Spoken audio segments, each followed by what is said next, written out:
I can't see no... It's fucked up. It's fucked up. There is a crisis in Britain, one that can be acutely experienced in Milton Keynes. Homelessness is everywhere, with tent villages and makeshift beds scattered across a town that was purpose-built to give more people homes.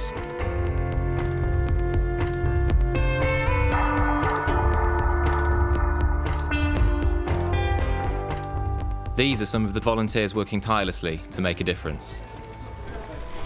Charlene is a volunteer with Helping MK Homeless, a local charity that runs monthly collection points where people can get warm clothes, a hot meal and a kind word.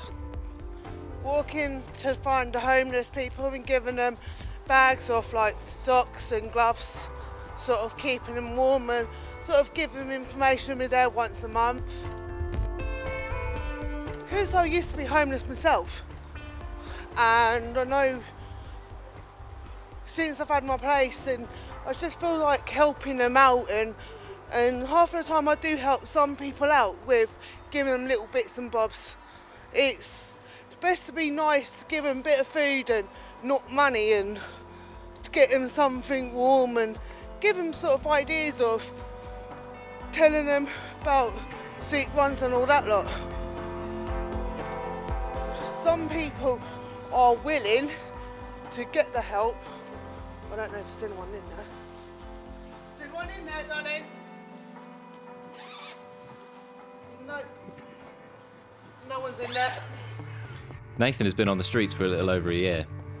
A chain of events that began with an illness in his family led to him losing his home. And I'm not on benefits at the moment because I got sanctioned because I voluntarily left my job apparently, so. What happened there? Well, because I had to move to Stoney, the people in Toaster that I worked for wouldn't come and pick me up from work, so I had to leave the job. And the council told me that I should have stayed homeless in Toaster, working, so I could get somewhere, but I didn't have the money to get a deposit for anything. I didn't want to be homeless, smelling and, working and then coming home for nothing. It's not easy. You've got other people in the same situation that steal your stuff. It's not. I can't leave my place for a long time, otherwise I'll come back and there's nothing there. And I want to go back to work and have my life, but being treated as though I'm a drug addict and having all these obstacles in the way of me in terms of sorting myself out is very depressing. And if anyone actually reads this, can understand what I'm saying, then they can suggest anything that can be of assistance to me. I have people that say just go and do it, stop making excuses, but they don't know what it's like. So, yeah, that's it. I'm on the list. There will be something, eventually. You get on the list. Yeah, I've been on the list, it's a long list. Go to Camper Park, buses. The bus is full, Oh, okay. the night shelter's full. Sorry to hear that, man. Yeah, but we'll get better. I know it will. Charlene was part of the hidden homeless, people with no fixed address, but who managed to stay off the streets.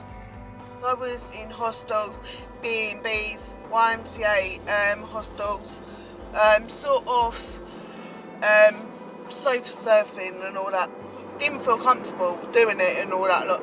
And it's like when I used to be in hostels, my room got burnt down and wrecked and all that lot. At the collection point, volunteer Aaron and charity founder Carl share their perspectives on the homeless crisis. You got some rolls?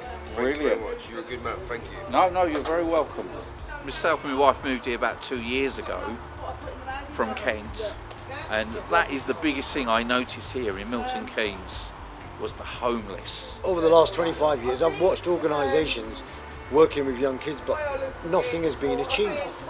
So we are trying to work with the council. It's ex-soldiers, it's people where families are broken down, and it's just so sad to see. It really is. And, something needs to be done.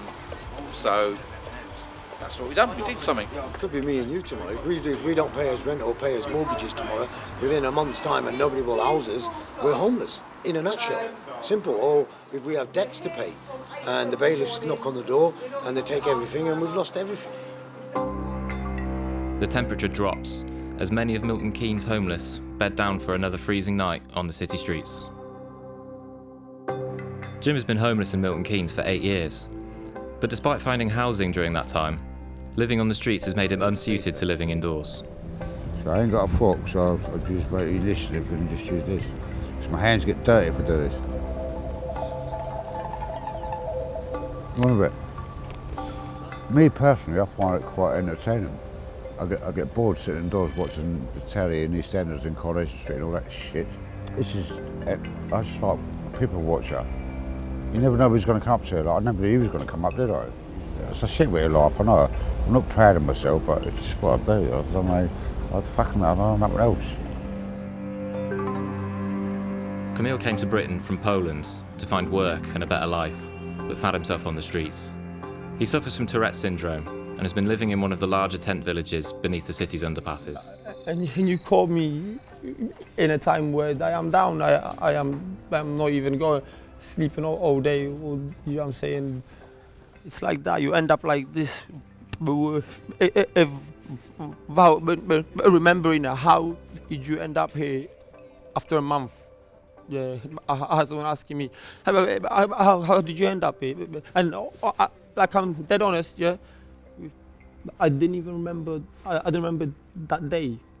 Yeah, I've seen normal people that you see again to the bus to work. Normally looking people, yeah, that are ending up with a bag, but this is like a disease. This is like a disease. It spreads.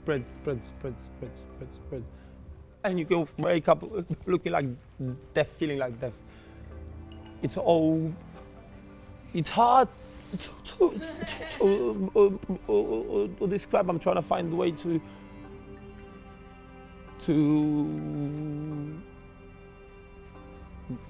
but you can't explain. It's fucked up. It's fucked up.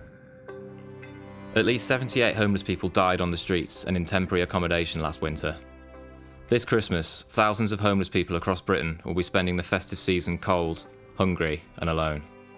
While councils struggle to tackle the problem, volunteers like Charlene, Aaron and Carl do what they can to bring warmth into the lives of Milton Keynes homeless at this cold time of year.